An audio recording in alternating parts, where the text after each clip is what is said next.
Today, I'm excited to bring you a subject matter expert in cybersecurity. Adam is the CSO for ActZero. He's our special guest for today. I know you've spent a lot of time educating the marketplace about some major changes in healthcare regulation.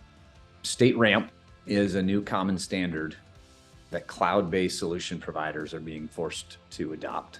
But start high level for us here, Adam, for the audience.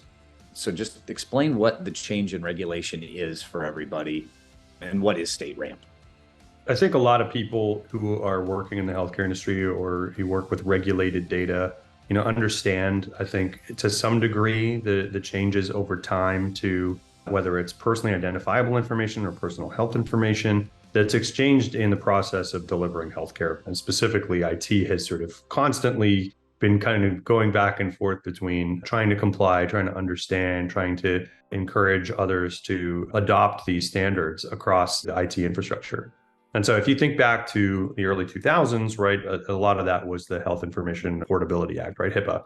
And for a long time, the healthcare community has sort of referred to that HIPAA, high trust, other ways of sort of saying, oh, are you going to, follow the rules when we engage with you, either as an application creator or a provider? I think that was something that we had been working under the assumption for a long time was sort of the one and only big bad in compliance for healthcare.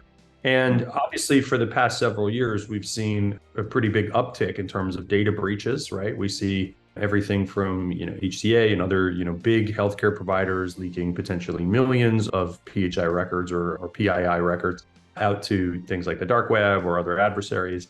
And so over the past 3 years, this regulation for states like Texas has become law, in 2021, right? And so, I think for a lot of people, they have, these long contracts and things where they're not really aware of it, which I guess is my hope today, is that people become aware of what this is and the implications therein. But the idea being that rather than have a sort of assumption of the regulation being applied and a breach sort of concept or a fine culture where if you leak the records, we'll charge you up to $1 million or X per record, right? Which is how most privacy regulation is actually set up, whether you think about the California Consumer Privacy Act or GDPR or something like that, right? There are fines that are typically enforced by the Treasury or, come into these areas when you don't comply, but you have to kind of been proven not to comply, right? Whistleblower or some sort of other big event where you have to, tell them yourself.